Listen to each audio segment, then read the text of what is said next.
Leo, welcome to your monthly sidereal forecast for October of 2015. My name is Athen. This is, of course, for sidereal astrology, different from Western mainstream astrology. If you're new to the channel, be sure to check the description down below to make sure you're watching this for the appropriate sign. So, Leo, always an exciting time for you when Jupiter's in your first house. You've got Mars here, quite motivated, and Venus here continuing this month, where you can enjoy your goals, you can enjoy your ambitions.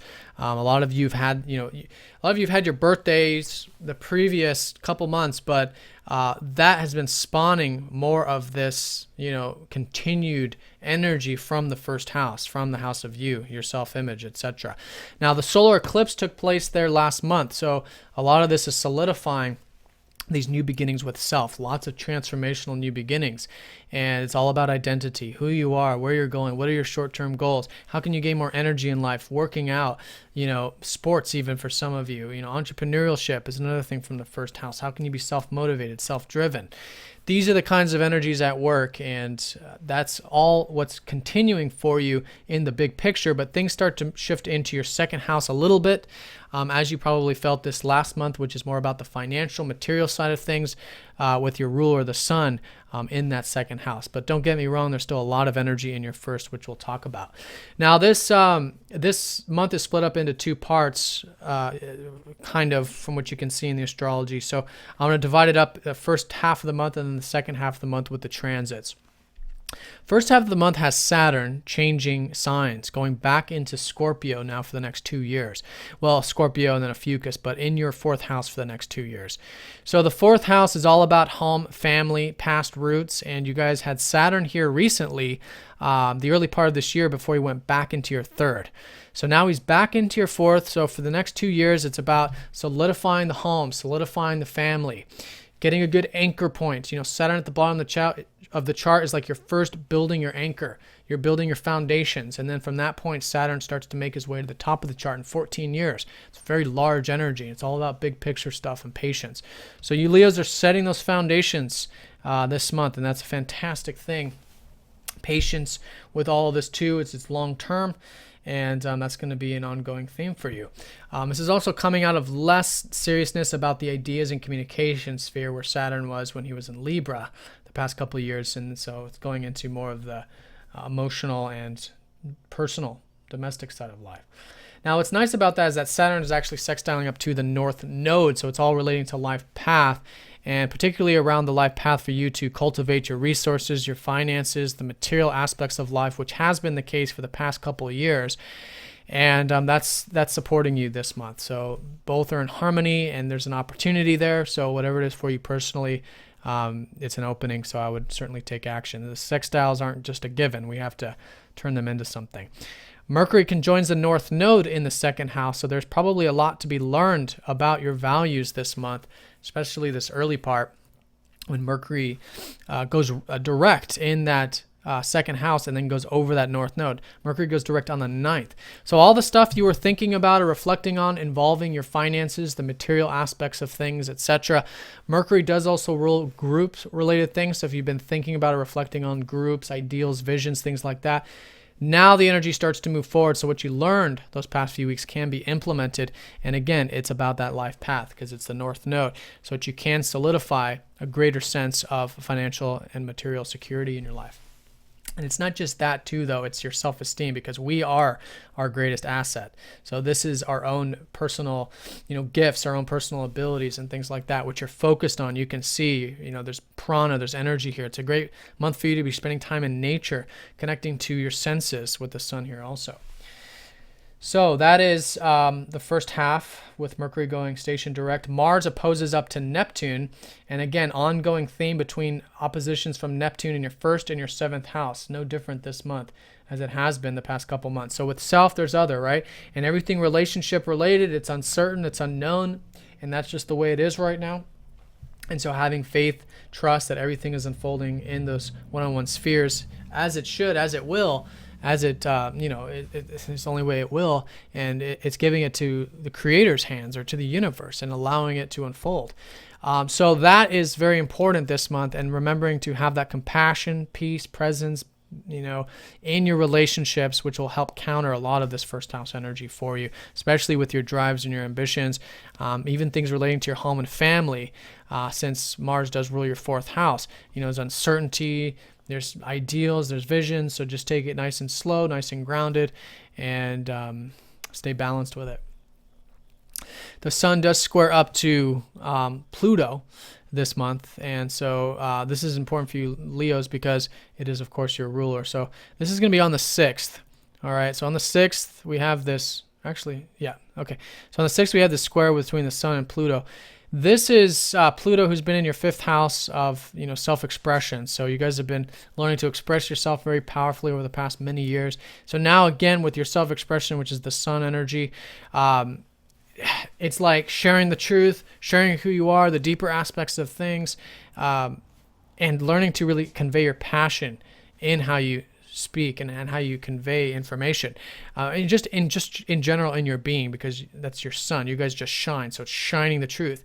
Now, the sun energy in the 2nd house is, if you guys have been thinking about making some serious changes or restructuring some things in the financial sphere, this can certainly be the month to do that.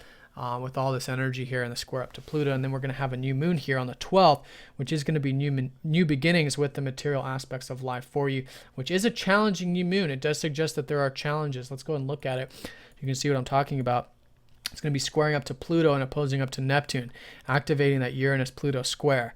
So what it means is that there are challenges. There are things that maybe need to be consciously implemented, consciously done in order to create those new beginnings in the 2nd house. And that's exactly what you want to do. Step into that power, listen to that freedom. The finances is about having freedom in your life, not being a slave to them. And that's Uranus in the 8th house. It's freeing yourself from debts, freeing yourself from bondage to, in this sense, maybe the material stuff or the financial stuff, or it could just be, again, your values in life. So whatever it is, structuring, building at it, whatever you're being called to change that's new here this first half of the month, this is the month to do it. Now, let's go ahead and back up from the 6th to the 16th, because I wanted to show you that new moon. But from the 6th to the 16th, we've got Jupiter trining up to Pluto. All right, so this is during the same time period of the new moon. Pluto, again, it's very powerful, but Pluto's in a nice aspect up to Jupiter, which is in your 1st house. So you guys are probably tapping into the adventurous spirit of life, where there's openings, there's possibilities unfolding. That's specifically for you, for those of you watching for your ascendant signs. But Pluto here makes that very powerful. So there could be some change, big changes with you, big changes to your identity, your goals, things of that nature. Even your self-expression can be very supportive this month with Pluto trining up to Jupiter, who naturally rules that 5th house. So you guys are saying, speaking, conveying the truth probably quite easily, all other times, being considered.